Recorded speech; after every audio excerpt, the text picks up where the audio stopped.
The juice was still sweet on their lips when the first cold wind of shame began to howl through the trees, and for the first time since the dawn of time, the crown of creation felt the urge to hide from the very light that gave them life. Have you ever wondered how a single bite could break a whole world? How did we go from walking with the Almighty in the cool of the evening to trembling behind the leaves of a fig tree? Before we journey back to the very first sunrise, I welcome you to our fire of wisdom. If you wish to understand the roots of our struggle and the height of our hope, please like this video. Leave a comment about your favorite part of the story and subscribe to join our growing family. Now let us breathe in the scent of the first rain, for the garden is calling and a great shadow is about to fall. Listen, in the beginning the world was not a place of sweat and thorns. It was a garden, Eden, a place so lush and green it would make the Ngorongoro crater look like a dusty yard.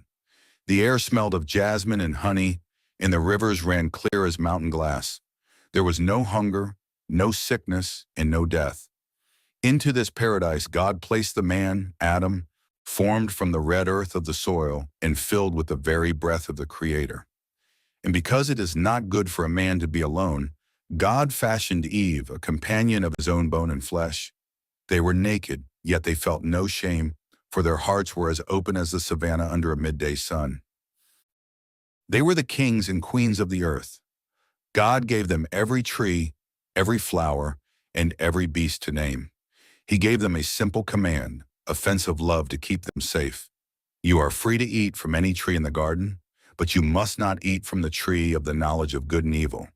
For when you eat from it, you will certainly die. Imagine the peace. They lived in a rhythm of grace. They did not work to survive. They worked to celebrate.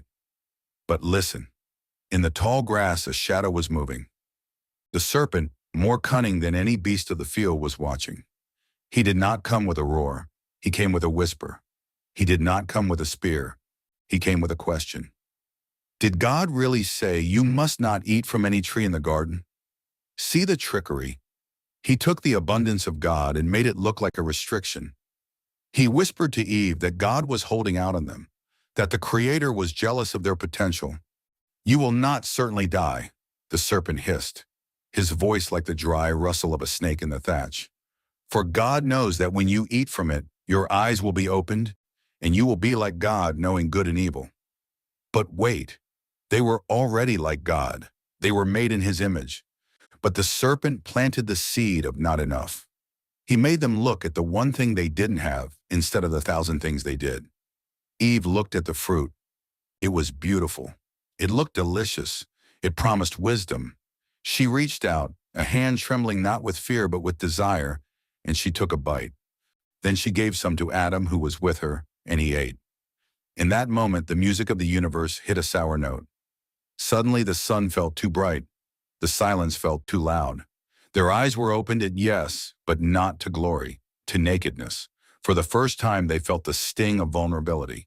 They grabbed the leaves of the fig tree, sewing them together to hide their bodies. But no leaf can hide a stained soul.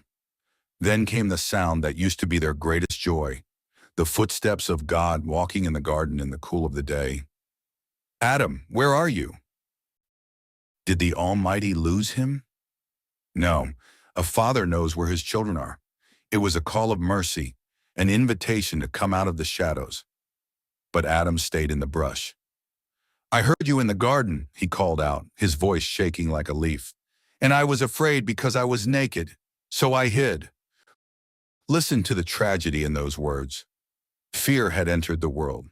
Shame had built a wall.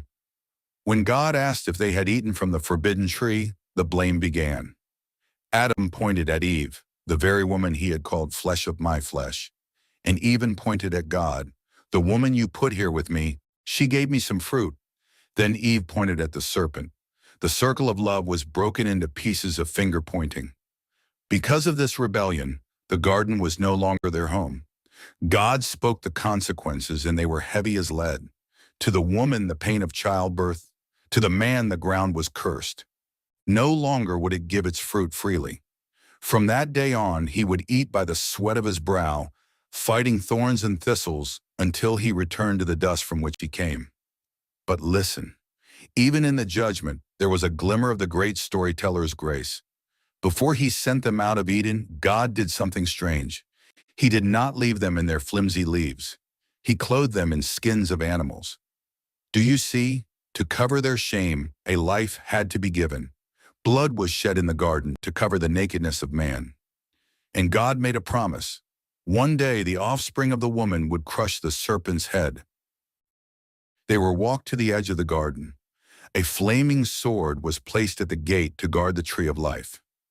Adam and Eve stepped out into a world of hard soil and setting suns, carrying with them the memory of the paradise they lost and the hope of a promise that would one day lead them home. The wisdom of the fall. The trap of not enough.